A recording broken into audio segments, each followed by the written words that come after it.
Welcome to another Pint with Seaniebee. Good one for you today, folks. One of the world's most influential photographers over the past 4 or 5 decades. I'm very privileged that he's invited me to his home in Canada Water, looking out over Canary Wharf. Brian Griffin has been a photographer primarily in the music business, with all of the albums any of you who are of a certain vintage would have bought in the 70s, 80s, 90s. His name was on them. He made album covers for the New Romantic Movement, Depeche Mode, Susie and the Banshees, Elvis Costello, you name it, he's photographed it.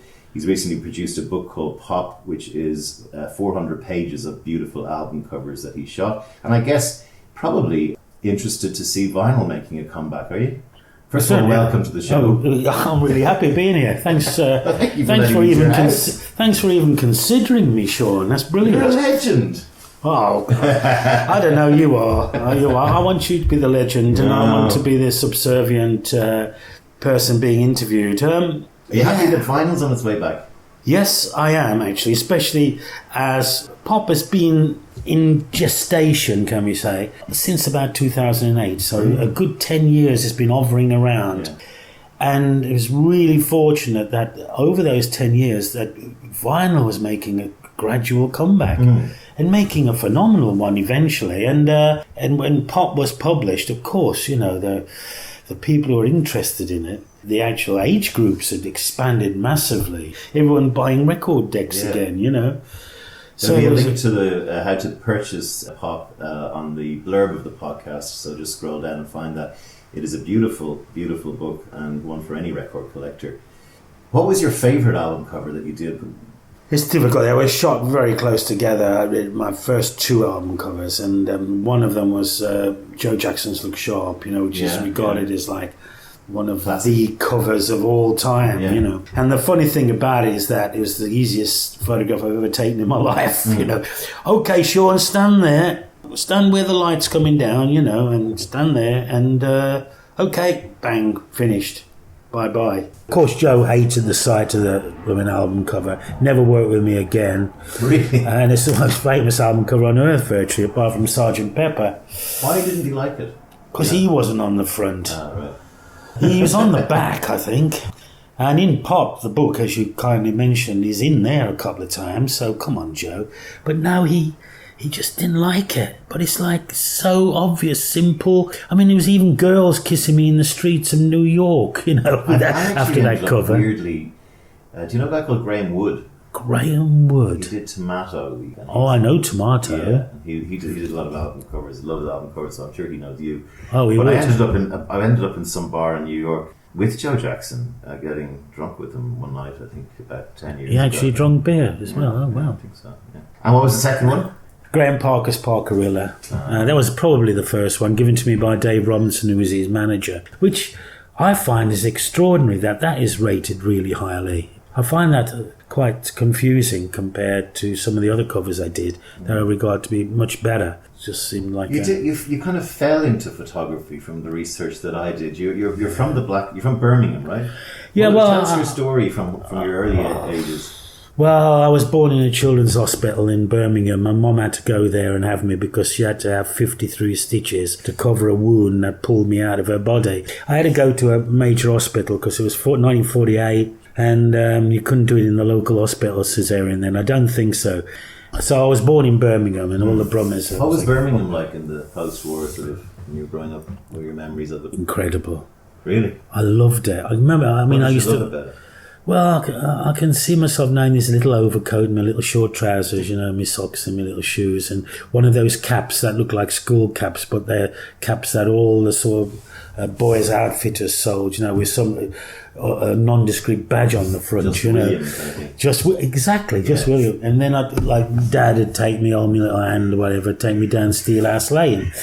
Going down Steelhouse Lane in Birmingham was a real incredible visual. I guess we could call it splendid, but it was full of guns. There were gun shops upon gun shops upon gun shops. There was everything from shells to little bullets. You know, there was everything from machine guns to bazookas to shotguns and everything. The main gun industry, and the whole city was very Victorian. Obviously, I mean, I grew up in the age of steam. You know. Shows how old I am. You could hear the steam trains and coming into the stations, and the whole city of Birmingham was covered in like a never-ending fog. Smog. Yeah, like it would be like lightly coloured, so it diffused everything, right to like you couldn't see your own hand. Almost like a sulphur look. Yeah, sulphur yellow. Because I grew up in the Black Country, which was like 10 miles to the southwest of Birmingham, where I lived in a town called Lye, which was real thoroughbred Black Country. Which meant that if I had been a Brummie, I would have spoken mostly English, because I was a Black Country man, bloke as they call me. Every English word was Black Country, so I couldn't speak English until I was about 14. Explain to my overseas listeners what Black Country is. Hey, and I got to tell yo what yo doing. I bet going to tell yo. Where yo come from? Yo come from Ireland, do you? It's not dissimilar to yeah. It's quite lyrical, it's going, whoa, it's like the Irish. It's lovely, Irish. Yeah, it's beautiful. Yeah. And I know a lot of people were imported in there, because as you know, it was an industrial region. That's where the world grew, from the Industrial Revolution grew from there.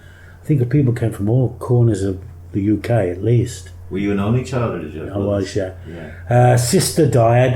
Sister, who was a few years younger, at the end of the war. She died prior to childbirth or at childbirth. So I think my mum decided not to have any more. I've had enough. I've lost a child, and I've had to have 53 stitches to have this one, I mentioned it a lot on my podcast, but it is something that I don't plan for. But the amount of only children that I have, for some weird reason, is astonishing. Growing up probably with playing on your own or having to listen to adult company, and there's definitely an education advantage. There's something that goes on there, I think. And also an independence. It's interesting because yesterday I was in a place called Derby, and I was giving a talk to 125 young people. Quite a few of them with special needs. Mm-hmm. And one of the special needs students said, did you find an advantage being an only child? Which I thought was a really great question, which you just asked me the same thing, or virtually asked me. And I said, yeah, it's a great advantage, because you can't go out to play. When you can't go out to play because it's raining or whatever, and you've got nobody to play with in home, you've got to invent your own games. You've got to invent, and you start using your imagination, and you're going to spend more time alone than you would have to if you had brothers and sisters. So it just fertilises your imagination, I think, being an only child. Did you have a happy childhood? Very happy. Yeah. Mum and Dad. I can see when you're talking, you talk like a photographer, because I can see behind your eyes that your picture, you seem to be able to transport yourself back there. Oh, yeah, in your mind. I can visually, at least, picture virtually everything, And did you have artistic talent when you were growing up? In junior and infant school, I was the best painter, drawer, whatever they call them, artistic one. When I moved to grammar school, I was one of 2 or 3 that were really good at it. So I think one became a sort of photographer that did like weddings in school groups and that. This one guy, I don't know, actually it's just me and him really, but he bullied me a lot. I remember him bullying me a hell of a lot. I used to fear him. We'd call him out, We'd send some of the boys round. Exactly, he bullied me. He looked like an ape, a bit like an ape. And he really bullied me all through grammar school. Always bully a bully if you can. It's not always possible, but Oof. You didn't go to college initially, right? You went working down into the steel business. How did that happen? That was horrible side. I mean, that's one thing. Lightly, although it had a dramatic effect upon my life, that turned out to be a positive effect. But initially, it was the most negative effect I could ever think of. Mum and Dad told me I'd got to leave school. I was one of the rare children that was actually studying at grammar school. It was a technical school, sort of a grammar school. I was in for a lot of O-levels. I was a fairly bright boy. And I was obviously planning my future. I was going to go do A-levels after I finished my O-levels. And then I was going to go on to university. Maybe I was going to be a fighter pilot, which I did think about. I mean... Your rich invention as a child was anything was possible. Anything's possible. And I wanted to be a bit of a hero or something, maybe. I don't know. I was in the air cadets and stuff. So I might have got in the RAF to be a fighter pilot. And they said, you've got to leave school. They needed money. Wow. They said, we need your money. You can't do your A-levels. You can't stay at grammar school, technical school. You've got to leave now. And people forget that happened a lot. I was devastated by it. Yeah. It like cut my life and I ended up in this like shed behind this fabrication company that made, like, they say, pressure vessels, like big boilers. And I, as a trainee draftsman, in this small fabrication company, and looking out the window of my little grubby, horrible little office, watching the rats play on the canal, which ran right next door to my office. Just watching the rats. And, okay, watching rats is not too bad. But you were 16. I was 16, yeah. And I thought, this is the end, you know. Yeah. And I did. I spent 5 years studying engineering. And it was, I went down into the factory, and the foreman down there in his brown coat, because he didn't wear blue, he wore brown because he was the foreman. And he was hitting this bearing onto this shaft with a sledgehammer, and I was holding the wood of what he got to hit to knock the bearing down the shaft. And he said, have you ever been interested in photography before? I said, no. He said, why don't you come over to the camera club with me and see if you like it? So I did have a... Sorry? The chance of that happening is... Oh, just a pass, 1 in a million. Yeah. So I did get interested in photography. I wasn't intensely interested, but I did, and I carried on being interested. And then I moved from Rapid Conveyors, which made conveyor systems that fed ready-mix concrete plants. And I went to Stewart's and Lloyd's, which became part of the British Steel Corporation, and I was in the estimating department. And I spent about, good 2.5 years there, maybe, of my 5 years out. Good 2.5 years. So the first thing is a lot of people who, that would be it. You would then wake up one day at 60 going, yeah, I did all that for the last 40 years. You know, you were very devastated by having to leave college. Were you still holding on to this idea, I'm going to make something, whether it be an adventure or creative, out of myself? Was that fire still always in you, or were you resigning yourself to... I think the fire was starting to, can you say, die down a bit. Yeah. When a traumatic occurrence happened to me. I'd gone to Cattolica, which is on the Adriatic in Italy, with my mates from the youth club. Left my girlfriend, who worked in accounts, and I came back and she'd gone. She left me. Left me in the sense that she wasn't around to my phone calls. There were dial phones in those days, nothing. She upset that you went off with the lads. Yeah, and but the thing, also because we never made love to women. Yeah. We were brought up in a very Victorian way. Some of our friends had made love to women in the other streets, and unfortunately made them pregnant, and a devastating effect that they had on their lives as teenagers with young babies and that. And that sort of put you off from doing anything with women a bit. But this guy who worked in the department store in the centre of Birmingham obviously made love to her, which you probably desired, and she decided to go with him and leave me. So I faced the whole of my existence at the time, my life, the commuting into Lloyd House to be in the estimating department every 5 days a week, living in the back streets of the Black Country. I thought, well, how can I get out of this, How can I get out? Were you on your own? Did you feel very alone? I felt desperate. I know that. Yeah. It was a two down terraced house. If you wanted a bath, you'd have a bath on Friday, maybe once a week, twice a week. You'd fill the tin bath with hot water. I'd get in first because I was a youngster. Then Mum would get in after me, and then Daddy had the dirty water last. The water would only be 2 inches high anyway. Yeah. And there was no hot water in the house until very later on when they had one of those SPUD boilers, where the water passes through and it gets hot. I thought, oh God, I'm in the local camera club. I wasn't that fascinated, but maybe this is an opportunity to get out. And so I applied to some photography colleges, and there were very few in Britain at the time. Got rejected by some, but got accepted by Manchester. And similar industrialised Manchester exactly. was also the epicentre. Do your parents needed the money, but were they eventually sort of saying, okay, son, off you go, you've done your hard yards done? Or was it still awkward for you? It was still awkward. Mum was very... I was 21 then.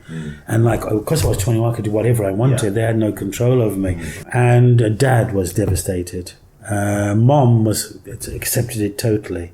But both parents realised they could do nothing about it. You feel a lot of responsibility on your shoulders that you were taking this risk? Did you have a fear that you might fail or that it might not work out? Especially studying artistic things, which I guess back then was rare, right? Yeah, I mean, like, they all thought it was foolish because, like, for the photographers were portrayed as being dirty raincoat brigade almost. I mean, obviously we know David Bailey was famous in that time, but it was looked at as an upright profession. Being a photographer, it was like a bit scuzzy actually. And when Dad took me up in our Ford car and dropped me off, I could almost cry when I saw my dad go away, me alone in this one-bedroom flat, communal bathroom place up in Pendleton in Manchester. I felt so alone. And then I didn't know if I was any good at photography either. I'd run away. So I only realised that on the first day of term that I was any good at photography. Because we had to photograph an egg. First day students had to photograph an egg in the studio, put a lamp on it and photograph it. And the students were amazed at my photograph of an egg, and the tutors. What did you do different? I can't even remember. I don't think I did anything different. Maybe I got it in the frame, Yeah. It was not at the frame or something. And I breathed a sigh of relief, actually, when they said I was good, because I didn't think I was. I had no knowledge whether I was. I was in the beginners class of the local camera club, but I'd stopped attending that. I found it really boring. Had you kept up your painting and drawing since it did now? Gave up all that. I've got a discotheque called Plum, which was in the back of a pub. I did it with my friend John Crampton. At the time, I was this pipework engineering estimator. I remember coming back from Plum one night because I'd been at Ironbridge Nuclear Power Station because I ended up in nuclear power section of the estimating. Wow. That was just the dawn of that. And the dawn of it, exactly. We're doing a lot of estimates for power stations in Britain. And you had piles and piles of drawings, It wasn't the computers, It was mechanical adding machines. There was 83 of us in this office. It was like a Franz Kafka trial situation. You paint such a visual picture. It's like, I can see it in a movie or something, terribly mundane, and you're a robot, and it's yeah. And all you looked at was the back door when, like, one of the guys would probably made love to one of the office girls down the back stairs, and they'd come back adjusting their clothing or something. And everything would go to the typing pool, which you dictate on one of those dictating machines, and they'd take the tape with them to the typing pool. And there'd be like baskets at the end of the big desk where girls would be coming up and down, women essentially, going to these sexes and dropping your typed out stuff and stuff like that. And you could smoke in the office. I didn't smoke. I could when I started in Dublin, yeah. Jack Till opposite always had his pork pie second drawer down, and he was over me, and me and Jack were doing the cooling water system at nuclear power stations. Jack would smoke, and he smoked in a certain manner. I loved him, actually, and he'd have his pork pie, which he'd cut into 4, or it was already in 4, I can't remember what I must have done. I've always liked pork pies, actually, since I saw Jack Till eating his. So the college went well with photography. Then there had to be some time when you went to yourself, I'm going to try and make a career out of this. How did it develop from schooling into a career? Oh, God. That's a journey and a half, that is. Talking about visual memory, I remember my mum and dad, that I'd got to make a go of this. Like, I'd left home, I'd left my career that I'd spent 5 years developing, however poor or good it would eventually turn out. When I was 27, I would get a full wage. At that moment I was 21. I remember I took £12 a week home after tax. Mum and Dad would they wouldn't take a lot, I don't know, £4 or £5 of that. It was all right, and they did support me all through college, and they gave me a couple of pounds a week or £1 a week or something, because we got grants in those days. But I was under pressure to succeed. I really felt it. So I was a hard-working student, desperate to make it. I couldn't fail at it. I'd got to make it happen. When I look back, I mean, they all say I was quite good enough, but I don't think I was that good. I think people were rather flattering. But I had something, and by sheer freak, some good photographers were in my year. So I did have people to talk to that were really inspired themselves. And I also was an art college, so I could meet fashion designers, I could meet sculptors, I could meet painters, landscape designers, ceramicists, And it was a big melting pot of creative people. And it was the hippie period. It was 60, it was 69, it was, High Townsbury, San Francisco, the Mamas and Papas, What was I listening to? I was listening to After the Gold Rush by Neil Young. The Doors. I was listening to The Doors. Beatles. I didn't like the Beatles. So you're a Rolling Stones man, were you? I wasn't even a Stones man either. No, most people can fall on one side of that. I didn't like either of those bands. So you're big into your music. You had the disco. This was all prior in Manchester. to that. Yeah, this was all in Manchester. No, the disco was in Wednesbury in the Black Country. Okay. It was on a Wednesday night. It was called Plum, and we had a lot of interesting stuff. We played a lot of beef art. Played a lot of blues bands like John Mayall or Fleetwood Mac or really good stuff. And Robert Plant's wife used to come to it when he was away with other women in America or wherever he went. She'd come every Wednesday night to our discotheque. It was called the Progressive Disco. There were all these progressive bands, So we're loads talking of early them. 70s, right? I told very late 60s because we've gone back a little bit. Yeah. And then when to our culture, bands had come to the Student Union every week.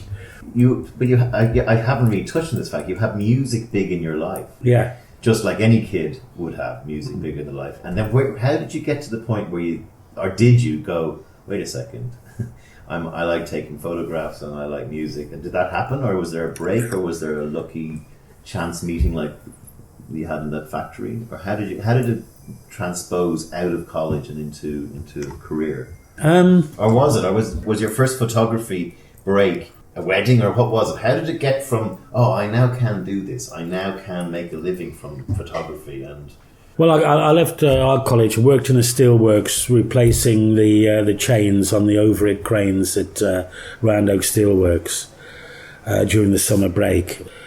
And then I went down to London. I mean, I'd been down to London on a brief visit. I knocked on doors, because this is the days before social network, before computers, before mobile phones.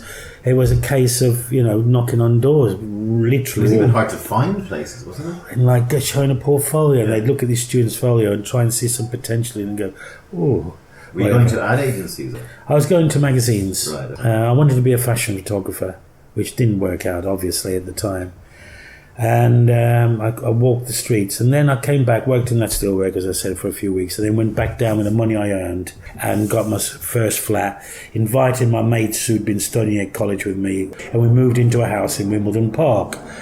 And I walked the streets. I even came around here, down the Docklands, everywhere, to try and find myself a studio space, an office space, and eventually, I gave up. I started to look in the British Journal of Photography for a job. I got disillusioned a bit, so I applied to be an assistant, which I didn't really want to do, with Lester Bookbinder, who was really probably the foremost creative still life photographer in London at the time. I went to see him. He looked through my portfolio, which I thought was good, but I know it's like... And he said, don't be an assistant. You've got to be a photographer. Right. And I went, oh, right. He said, go and see this, I'm going to phone this man up. And he phoned this guy up called Roland Schenk. And I went to see Roland in a big building on Oxford Street, quite near Oxford Circus. And he said, let's go downstairs and have coffee and a cake together. So I went downstairs, and they were very creamy cakes, I remember. He had a creamy cake, I had a creamy cake. Yeah. And I dived right into that cake. He said, can't you wait for a cake fork? Ooh. I went, oh no! Oops, I've blown it. Yeah. Oh no! And he said, would you like to become staff photographer on the magazine? Because the guy who was on the magazine was just, at that point in time, leaving. Wow. And you need that in life. It was just sheer luck. So that was the break. But carrying on to the music industry, was that I've always found that my best ideas, my breaks in life, have been through really fundamental thought patterns.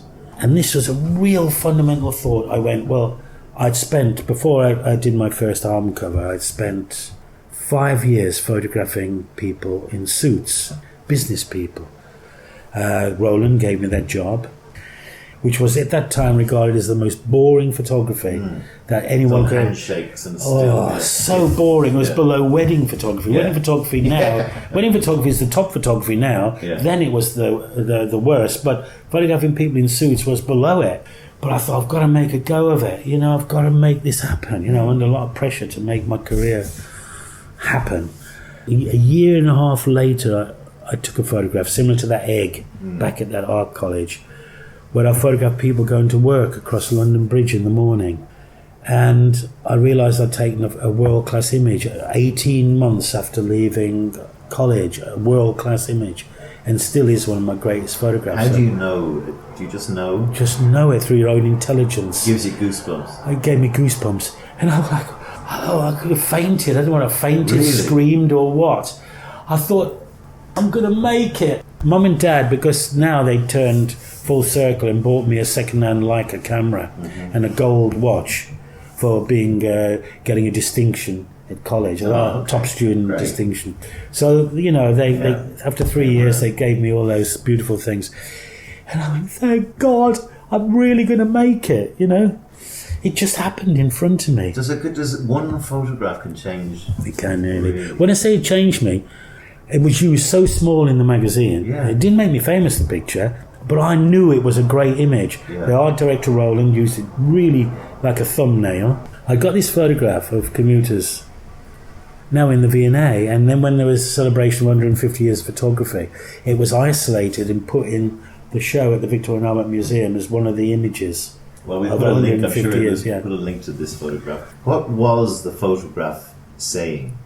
Well, Mundanity of work or life? Yeah, mundanity, in the sense it was people commuting in the morning. They went off to infinity in the images, a crowd of people going off to infinity. It was shot through the back window of a cab. I told the cab to drive slowly across the bridge, London Bridge, as I photographed through the back window. It was inspired by Metropolis, a very famous film by Fritz Lang, a German expressionist film. And I knew it was a great image I'd taken, and I knew I could make it then. Because I'd only been out 18 months. A guy 18 months at college took a world famous. It's just incredible. That image and that mundanity, though, when you describe that factory that you were drafting in, it's the same feeling. There's absolutely no humanity, and people are robots at a time, and computers at a time before there were computers, really. And actually, if you think about it, one of the big complaints we have today with our phones is that we're kind of disappearing a little bit into those devices rather than, living. Is that fair, or am I being I think it's no. You're absolutely right. I mean, what's interesting about the smartphone? Obviously, the camera within the phone has developed. It's immensely powerful now. Yeah, exactly. What's been interesting about that is I very rarely ever use the camera in the smartphone, although it's a very trendy or a very modern approach to photography now. Very serious photographers use the smartphone. I don't do it, and it seems to help me in a way have a little bit of a barrier, because my own medium is actually within the phone. I could utilise probably well, because there's really excellent cameras. I don't. So maybe that's again like a natural safety device that's playing. Or when you pick up a camera, it's showtime.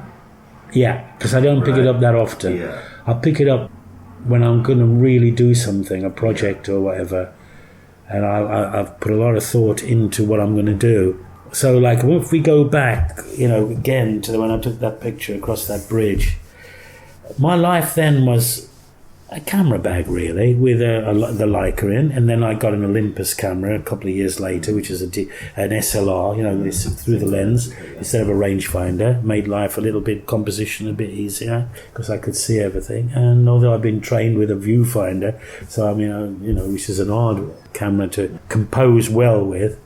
And I didn't have any lights or anything, and I'd just get the train everywhere to do these portraits. And I'd cry my eyes out coming back if I didn't do a good picture. I mean, I was really, really driven.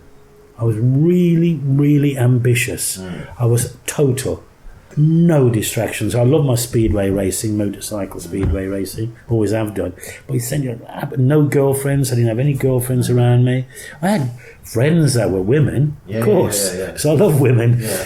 But I was absolutely focused. What did your friends say to you then? Did they notice this? Oh God, I'm sure they all did. I was like, I forsaked everything. If there was a party and I got to do something, I wouldn't go to it. If there was an important personal date for some reason, I wouldn't go to it. If photography would always come first in every way, and it carried on through most of my life. How important is that for your success? Vital. You've got to be totally focused. You can't be half interested. 10,000 hours is the thing that the guy over in America kind of came up with, this thought that you have to spend 10,000 hours to become great at something. That's a lot of hours. A lot. It's 10 years. It's a lot. 5 to 10 years. Well, I have actually say to you, Sean, that I have devoted, not say I've utilised it, but I've opened myself up to spend 24 hours a day, 7 days a week since I became a photographer. I've never, ever been unavailable, ever, in my career. Amazing. Ever. And still going. And still going. Okay. Do you think, without us going down the track of kids these days, but when I was working in the ad business, people coming in and looking for jobs, and they were you didn't see the same level of dedication, commitment to hard work, feeling like it's all going to land in my lap, and if it doesn't, well, so what? Is that a fair analysis of maybe where the world is going to, or is it a bit too grumpy old manish? I think I actually see that. I was delighted yesterday that I gave this talk. Yeah, they're all in their teens. They were all totally focused. And I was nervous prior to giving the talk, because I'd given talks before to undergraduates, and many of them. And all I can see is faces being lit up by smartphones, because they're not listening to me, they're looking at their Facebook or WhatsApp or whatever. And so as I journeyed up to Derby yesterday, I was slightly dismayed. I was slightly very nervous that I would have to perform over the length of time for people who are interested. Yeah. When I can see in front of me, I'm confronted with a lot of people who are not interested whatsoever. So when all these people were interested, I was absolutely delighted, because most of the time I find most photographic students quite lackadaisical. They're not really focused. They don't really put the effort in. Yeah. There's a suspicion I have, though, that the generation behind me, so let's say I'm a generation behind you, the generation behind me and the other one behind them, I think is where all that flabbiness is. But I think the younger kids today are realising things like, you guys have made a mess of this. And when you say that you were up in Derby with these teenagers, I think the teenagers of today who were never around without a smartphone or technology, but they've seen the kind of mess that we all kind of climate, whatever the hell, and they realise they're the ones who are going to have to fix it. So things like, I was reading today, they can organise demonstrations in the streets of Dublin in 2 days to complain about climate change or whatever it is. They can galvanise themselves, and they're nicer and kinder, and they're not about selfishness and getting ahead of your friend. It's not a rat race. And I have a little bit of spark of optimism in that regard, and which I think you just noticed. I felt. I think you're right. Most definitely. Over the last few years, I've almost found talking to undergraduates almost repellent. I was not enjoyed it whatsoever. When I've spoken to MA students, actually, I've really been engaged. I mean, as I say, when I spoke to these... They're slightly older. They could be anything up to our ages. They tend to come back from other professions. They could have been doctors, they could have been whatever. You can do an MA in photography. You don't have to have done a BA. But if you're a master's of anything, you better be interested. I find that really engaged. Yeah. I mean, that's really good. But the undergraduates has been like a real... it's been awful. I'm not saying all of them. I mean, obviously there's some great ones, of course, very attentive to someone like me. Because you've got this grey-haired geezer coming in to talk to you, and some of them... Is that something you do just to put back? I mean, because there's been a bit like the music business that you were so involved in, there's been a danger that photography might die. Is there a part of you that feels I have to make sure that I do my bit to keep the profession alive. I feel very much that. My latest project is very much like that. What's your latest project? SPUD. I mean, it's very Irish, isn't it? Yeah. Sorry, I have to instead of an egg, you're photographing a potato in a certain way. That's going to be great. SPUD is really putting back, to answer your question, SPUD is really putting back because I'm still working, and SPUD has become relatively well known, and it was a major exhibition in France. But go straight to your question first before I talk about SPUD, is the sense that everybody realises that I'm still doing projects and working. And I find that really important, that students or young photographers or whatever, or people much younger than me doing photography can realise it's possible to grow right into your, later life. There's no retirement date. I mean, the people who are in that office with the papers, there's a version of them today somewhere. They've gone already, haven't they? Yeah. 65, 55. I can't wait to get out. I can't wait to get out and become bored, probably. I'm still doing it. So, all those young people can see that you can still keep going. And because I'm so, whether they like my work or not, they're really interested in it.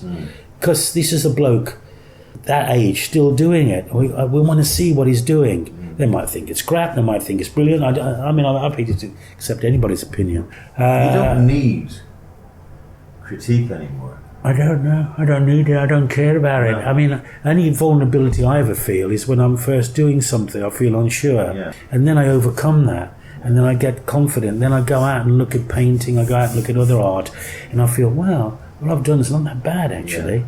And I don't detect any strain of arrogance or aloofness in you. You have this memories of important things that you did well, and hard work and dedication. So at this age, you're not kicking back and going, I know it all, because I can still see the wonder that you kind of think about things. But I guess it's just important for people not to get too big for their boots, and that's the road to ruin as well, because you keep working and you keep saying, are you always trying to find the best picture? The picture you've never taken? Or do you think you've done that? What excites me certainly is to find that picture. And the method of finding that picture has altered tremendously over my career. Now I put a lot of thought into a project. I use literature, I use film, art, going to see paintings, books, everything. I keep, feeding myself with all these inspirations and that. And then I get focused on the project. And if I can produce something, an essence of my project, and I look at it and say to myself, that's the best photograph I've ever taken in my life. And I can still say that, because I am constantly worried though that I'll see that I can't anymore eventually. So I think I've got an organic brain, you know what I mean? It can't go on forever. I can try to let it keep going. There's also the fact that if you keep it's an exercisable organ. And the more you keep exercising it, the more it'll stay with you. I know I'm going to live longer because I'm still working. And I am doing that partly for my own mortality. Because I know I'll live... Photographers who work through their life live quite a long time. I know other musicians or whatever, other art forms. But if you work at your art form, keep working at it, you can have quite a long life unless something unfortunate happens to you. Because I know so many photographers that retired years ago, and I know so many photographers, although didn't retire, their work, can we say, is not so strong. And their last strong picture could be 20, 30, 40, 50 years ago. And a lot of photographers who don't really do it now, that took great images, 50 years ago or whatever. There's a lot of that around. But photographers who, can we say, in their later years, like me, really into it, we're a rare commodity. I want to get back into the nuts of the music business and chronology, but before we do, maybe just since we're on this, just maybe briefly give a summary of what SPUD is about. SPUD is about the First World War. It's a book about the First World War, and if I had born 117, 118, 116 years ago, I know I would have volunteered to become a soldier. I couldn't have become an officer. I wasn't educated enough or come from the right stock. I would have been an infantryman. I know that. And I know that I would have been expendable amongst many millions. I know that maybe the first time the whistle blew and I went over the top, a machine gun bullet which they sprayed in arcs would have taken me down maybe immediately. It would have been a miracle for me to survive the war. I went to the Western Front. Batoon is a town on the Western Front. It was where the British barracked themselves. And of course I read Robert Graves, obviously. He was barracked there.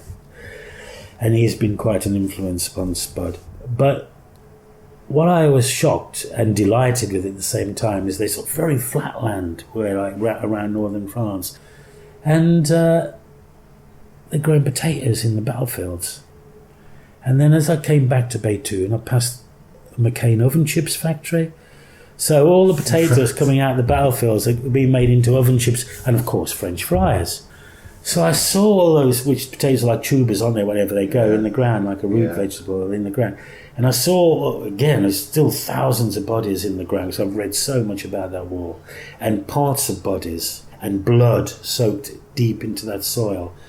And I saw the potatoes and I saw the oven chips being fertilised by people. And that really inspired me. So I had the hook for my project. I went, again, that feeling with that set of people commuting over London Bridge, or getting my first job, and I was offered it on Management Today. Another one of those feelings. You need an idea. I mean, you need Because I saw myself with SPUD. I'm a potato. I saw myself as a potato. I saw the thousands of tons of potatoes coming. It works 24 hours a day, by the way. And they would stop making fryers because there was millions of people like them, millions of potatoes. And I saw myself as a simple potato, not really thought highly of in society. I was just like an expendable SPUD, really. I don't know. Very good. Like nothing. If I'd have been 117 years old, I would have been expendable. I was gone. Let's get another one. I'd have joined up as well because I wanted to go to the RAF. I was in the Air Cadets. Yeah. I would have put my hand up and joined. Maybe I wasn't educated enough to go in the Flying Corps. I'd probably go in the infantry. There's a new movie out where they've colorized the... I want to see that. And this whole idea, like when I listen to you talk today, in my mind, your life is black and white. Your stories about your youth and the black country and that just talk about I'm that. honest, which is in black and white, is the expression. Yeah. I'm honest, And I would then see your record work. I know some of your greatest album covers were black and white, but I would see that as a colour story, if that makes any sense. So it's very weird to see that war movie with... It makes people more... less expendable. It makes them real people for some reason, just by adding, their skin very good, very to good. Them, which I'm getting that vibe from you. Let's go now just to the sort of meat of where you made your name, which would be probably the music business. You talked earlier about your two favourite album covers that you did, both of which you said were quite early. How did that all manifest itself for you? Again, repeating a theme was one of my most basic thought patterns. I've found that all through my life, as I said before, the basic thoughts have really heralded or really developed a new start in life for me, or pushed my life forward, accelerated it forward, just a basic thought. So the basic thought was, well, I see the Jam, I see Elvis Costello and the Attractions, they're wearing suits. I've been photographing suits for 5 years for business magazines. Why don't I go? I love music. Why don't I go to a record company? They were all starting then. Independent labels were starting all over the place.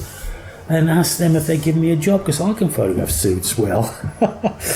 So I went to Stiff. It was really that simple. Wow. Okay. But I wasn't given a suit to photograph. I was given a Graham Parker. He was jeans and jacket man, really, not really suit and tie like a Jam. It was your calling card. They gave you a job, right? They gave me a card. Take photographs. Yeah. You mentioned at the start that a lot of the artists, like, they're hard to work with. Is it because they don't really care about... I mean, something so important as an album cover, as a branding guy in advertising, it's like you've only got a few shots. You've got your music, you've got how you look, you've got your stage show, and you've got the merch, and how it's the packaging of your band. Was it a lot of them just didn't seem to get that, did they? They didn't get it. They felt they were surrendering themselves for an occasion, i.e. in my studio or whatever, that they didn't want to attend. You might get one or two members of a band, showing keen interest. It was always the drummer that was never interested. There's a joke about it. Everyone knows Hello, the Ringo, drummer. if you're listening.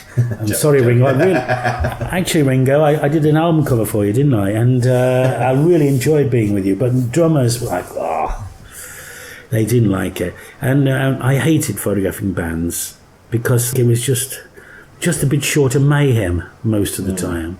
Someone would ask me what I was doing tomorrow, and I'd say, I'm going to photograph the new Teardrop Explodes album. You go, wow, the new Teardrop Explodes? Wow, you lucky thing. I go, you've got to be joking, haven't you? I'll be regretting it before it happens, And regarding advertising, brand management, you were saying earlier about your profession.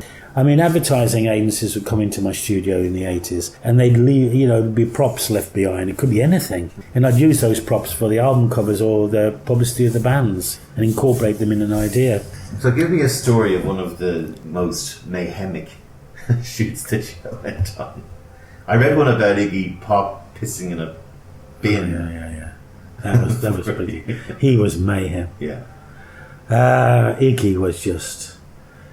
I was excited about doing him because if you have a solo artist, it's normally great to photograph solo artists, and they all have been fabulous subject matters. But he's extremely photogenic. And he's extremely, because that is such an important element, I think, to him, because he's a great performer and he's a great presence, physical presence. He was at the time. He's very fit, agile, great body, very inventive with his body. I mean, he was a gift.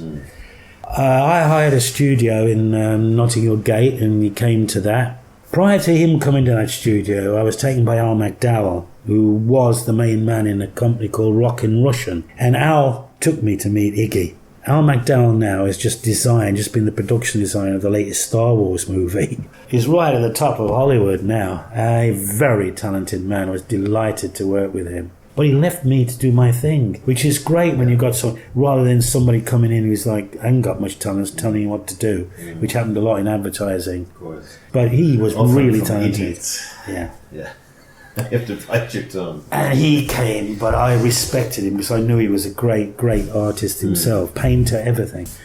So he took me to see Iggy, which was down near London Bridge, in a rehearsal studio. There were a couple of punks in there from punk bands. Really nice guys, actually. Brian James from The Damned and Glenn Matlock from the Pistols. He had a really, really good band. He said, because you can't call him Iggy, you can only call him Jim or James. He'll accept James or Jim. Good to know. Really good. I mean, Paul's was a bit like, but that's another story. Paul's another one like that, but he was... No, Paul McCartney. And he just tried to freak me out a bit. He just bought the plastic flip-top kitchen bin over, pulled that flip-top bit off the top, whipped his penis out and peed in the bin, right in front of me, like right next to the toes of my shoes. Looking you in the eyes. Looking me in the eye and see how I'd respond to it. And I obviously passed the exam, And then I photographed him in this high studio, and he's like, wow. Because he was influenced by certain things. One thing about photography, you can't be influenced by any form, not even alcohol, nothing. Really? You've got to have like a really clear mind. Photography doesn't adapt itself very easily to influences, external influences. Whether it's a drug basis or alcohol, but whatever. You can't use those sort of things. Not least because all your shots will probably be out of focus. True. And also, what's really funny, you look at your photographs as well, if you are in that sort of condition, and they all look crap. So therefore, how can you possibly take a decent picture? So he's basically stoned out of his tree, and he's just trying to... And he's trying to get a reaction out of you. Al then went off, because Al, who I talked about, Al McDowell from Rockin' Russian, his company got commissioned to do the videos, as well as the stills and the single bags and everything and the publicity. He got the whole package. And I went off to do my next job, which was to photograph a medium called Doris Stokes, who was the most famous medium in the world at that point in time, the late 70s. She was mega. Have you any truck with that palaver? Well, I'm now going to go on to tell you about it. Do you want me to go on about it? Of course I do. Okay. A small, medium, at large, please. So I drive up to Halifax on the night after photographing Iggy. Halifax is a long way. Was an unfortunate musician, close to my wife primarily, from a band called Los Olvidados de Paranoias, I think they're called. Yeah, I heard of them, yeah. 70s, who unfortunately was dying. So I went into the hospital and into his ward, be next to him with my wife. But I had to leave because I've got to photograph Doris Stokes in the morning. So I drove back through the night. And then in the morning went across to Chelsea where Doris Stokes lived. I got there first. It was for Tatler magazine. Sat there with Doris. Then there was a knock on the door. Then Georgina Howell, who was one of the main journalists on Tatler, had paid money for Doris to give her a reading. She came in with a guy called... can't think of his name now, but he was writing a book on extrasensory perception. Mm-hmm. He sat to the left of me. Georgina Howell sat at the far end of the small room, and Doris put her back to me. And I'd been phoned up by my wife that unfortunately this man had passed away in hospital overnight during that night as I drove back. And so she starts reeling out all this stuff for Georgina that she's receiving. Mm-hmm. And it was all about my dead friend who died that night, about him and his wife and his girlfriend and everything. So whatever. So anyways, in this book called Hidden Power, I remember his name, Brian Inglis it is, right. On page 154 or something, it talks about that occasion, you know. And anyway, I came back from doing Boris Stokes and I had a small flat in Acton, and there's a note under the door. Picked up the note, it says, "Brian, come round the studio immediately. Iggy's throwing a fit because you're not here." Now, I wasn't commissioned to do it. He wanted me, Iggy did. Yeah. So I had to quickly jump in the hired Ford Escort. You're always available. Yeah, I'm always available. So I drove to the other side from Acton down to Kennington, where the studio was. And Iggy was throwing a riot. He was like going in mayhem. They were filming him in mayhem because it was interesting. I remember he's holding one of those workers' lights with like a cover around it, a light bulb, and putting it under his head. He's in the video actually, and he's going crazy. But he's not adhering to any of the script that they'd written.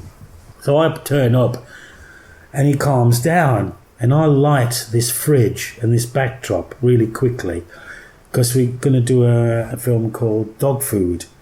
And Al McDowell had got this little toy dog, and he put the toy dog in the bottom of the fridge. And Iggy gets in the fridge and starts freaking out and goes on top of the fridge and does stuff. Because he's brilliant performer, sensational. Yeah. And I've lit the whole thing, and that's filmed. And that's what the Dog Food video is. And then the next day he wants me to go again. We go to a hotel in Rathbone Place, in just off Oxford Street in London, to film him in this room. And he's in a body stocking because he likes showing both his genitalia and his body. And he keeps on to me. He wants me to lie on top of him in the bed and be filmed with me in bed with him. And I said, no, I'm not going to do that. I'm afraid I prefer ladies to men, you know. I'm not going to do that, James. Yeah. Anyway, Mr. Pop. Yeah. Then he takes all his clothes off. He goes in the bathroom, and I light the bathroom and film him in there. And that's the last time I saw Iggy. Yeah, 1979, I think. Wow. What is it that captures? How come when I see some portraits, I go, wow, that's really caught the essence of who that person is. How?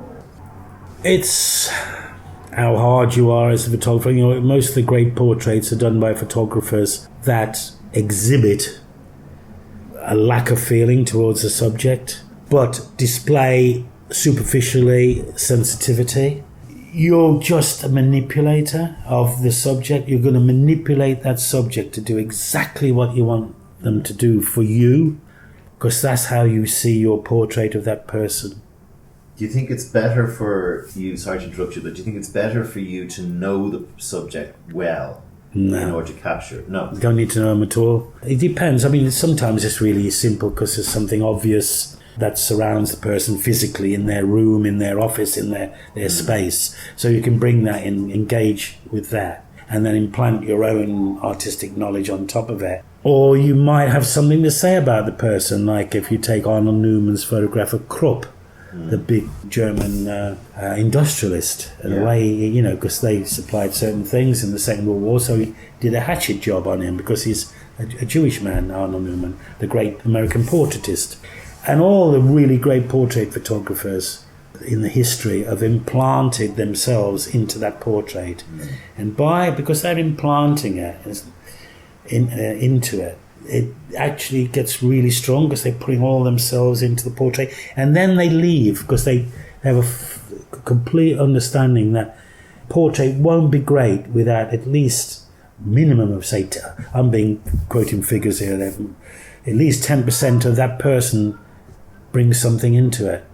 They always do, to make it, when a great portrait happens, the subject always puts that magic element in on top of all that manipulation, all that you've got them into this frame. Though, right? They do it unintentionally, unintentionally. You've got to spot it on top of what you've implanted. And you tend to find that all the most powerful portraits are done that way, I think. It's never like a person like laughing, smiling, moving, you know, and taking lots of pictures. I never took many photographs ever. I would take one roll, maybe 2 rolls. Right. Maximum. And 12 frames, so I use the Hasselblad, the square format portrait. So 24 shots maybe, maximum. What was Paul McCartney like? Did you have fun with him? Well, how did you get into directing? Like, because you direct as well, right? Yeah, I worked a month with Paul, off and on. He was going to go back into Abbey Road, and he wanted to record an album in that studio. So I was taken to meet him at Abbey Road Studios. I had to go for an interview with him. He asked me what was my upbringing and everything. And I was told before going for the interview, don't mention the Beatles.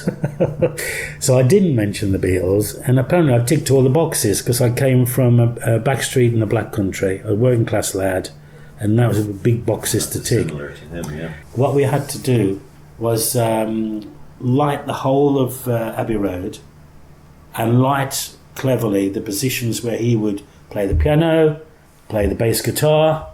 We wouldn't see his dyed hair, you know, it wouldn't be that horrible red that people dye their hair when they get old and stuff. He'd look good, but it was left for a month, a whole of the studio lit. I got to produce in one day a 3-minute film of him and then show it to him on the Monday, and he'd have a look at it and see if he liked it or not. I sat in, I'll never forget it, I sat in a small room, machine in front of me, and somebody there to put the pneumatic tape in the machine. And there was a small sofa opposite it. It was one of those 2-seater sofas. I'd watched in the 60s when the Beatles were at Shea Stadium. I watched them come into Heathrow with all the girls screaming. I watched how big they were. They were like massive. Bigger than God. Yeah, that's what John said. Bigger than Jesus, yeah. And he sat down next to me, and I felt all his leg, all the side of his body and his arms rubbing against my body. It was an interest, like Jesus, yeah, almost a biblical moment, you know, because he was so massive in the world. Yeah. And there was this man sitting intimately. Yeah. It's very interesting the way you describe it. And a nice guy by all accounts, yeah? Yeah, a really nice man. Yeah, yeah. He liked what I'd done. But I'll never forget one thing. There was a moment in the studio. He got his off on the bass and his headphones on. Just me and him in Abbey Road down on the studio floor. Right. And he said, Bry. He started calling me Bry. And he put his arm around me once as well, which was like quite, I shivered almost. And he said, over there was John. Over there was Ringo. Oh, Ringo was back there with the drums. And there George was there. And he pointed to the places. Over there. And that was quite a moment. Because of my age. I can see how touched you are by it, but you also said at the top of the podcast you didn't really like the Beatles, which is I didn't really like the Beatles. I mean, I quite like Rubber Soul, where Please Please Me, I Want to Hold Your Hand, and all the very beginnings. What's the photograph in the world that you wish you'd taken? Well, it was a photograph I tried to beat. And I was totally defeated every time I attempted it. It was the portrait by Arnold Newman of Igor Stravinsky. where you've got this grand piano, it's all black, and Arnold Newman's right on the edge of frame. I've photographed great pianists through my career and have never, ever been remotely approached the power of that image. The greatest image of a person in a grand piano had been taken. I could not produce anything ever better. How do you feel about people like Noctaway and these guys who are out there in the trenches, the war photographers and, guys who get the shot of the Viet Cong shooting the guy in the head, like that sort of... I was in the pub talking to a man last night, and I talked to him about a war. I went to a war. I went to Beirut. It was the year of the child, 1978, I think. As the plane was coming into Beirut, the man who was sitting next to me, he jumped up screaming, "They shoot these down, they rocket these down." He ran screaming down the plane, calmed down by the air hostess. We landed, got into the main hall of Beirut airport. It seemed to be cows and donkeys in there or whatever. This guy said, "Oh, you want a cab?" I said, "Yeah." He said, "Come with me then." And then all of a sudden this person grabbed me. He said, "Don't go with him, because he'll kill you, he'll rob you."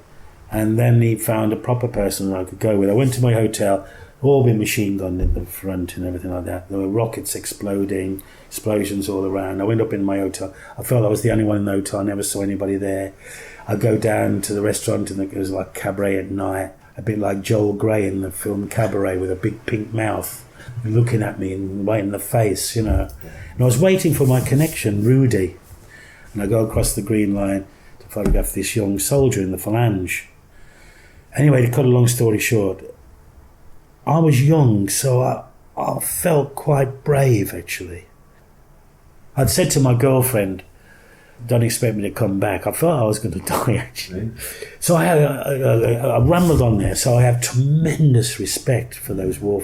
It's just because you've got to have your head above the parapet to take the picture, haven't you? You can't duck down the trench. You've got to have your head above it.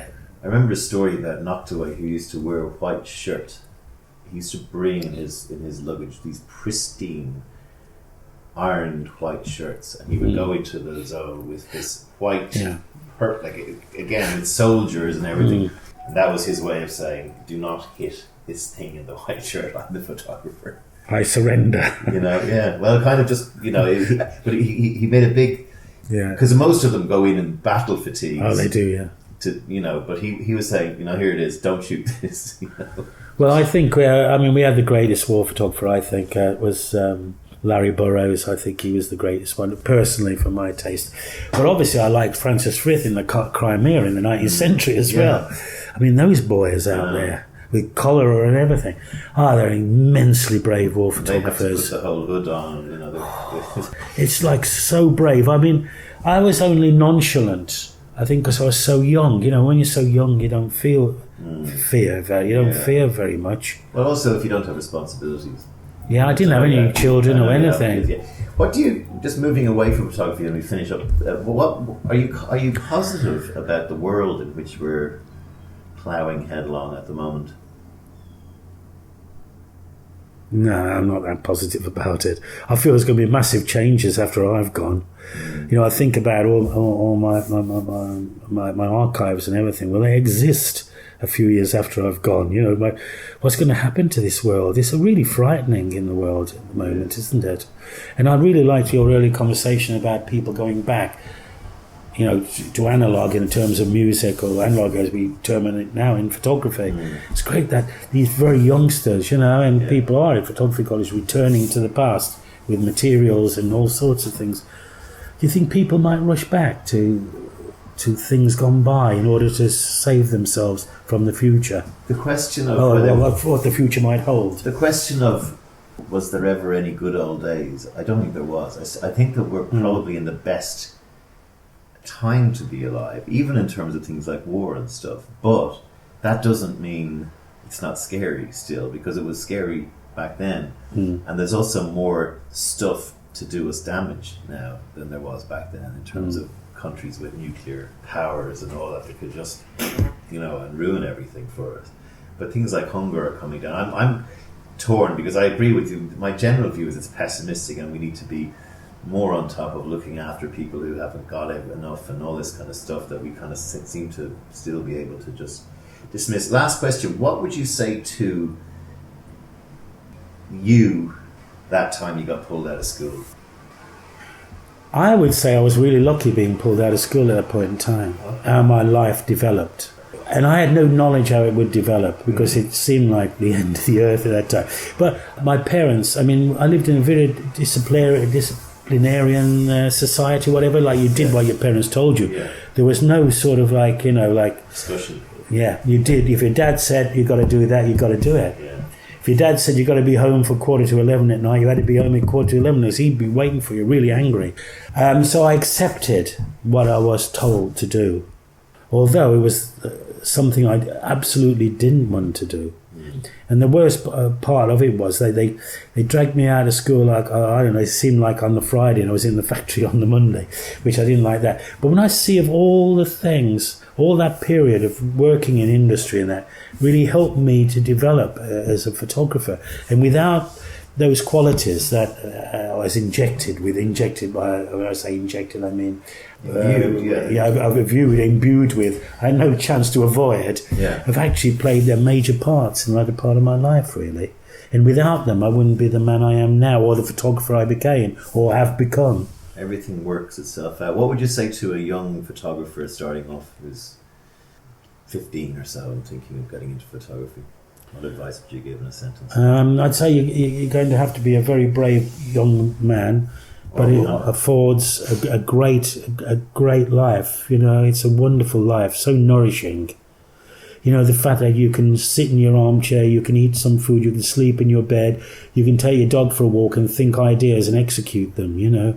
It's a wonderful medium if you're a creative person.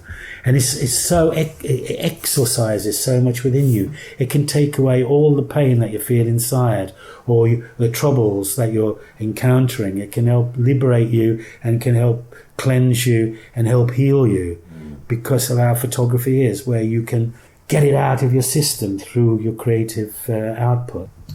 Brian Griffin, that was absolute right. I loved that discussion. I love the fact that you seem to have this amazing graphic memories of what went on in your life and the stories that you tell. Thank you so much for being on the Pint with Seaniebee. Keep working.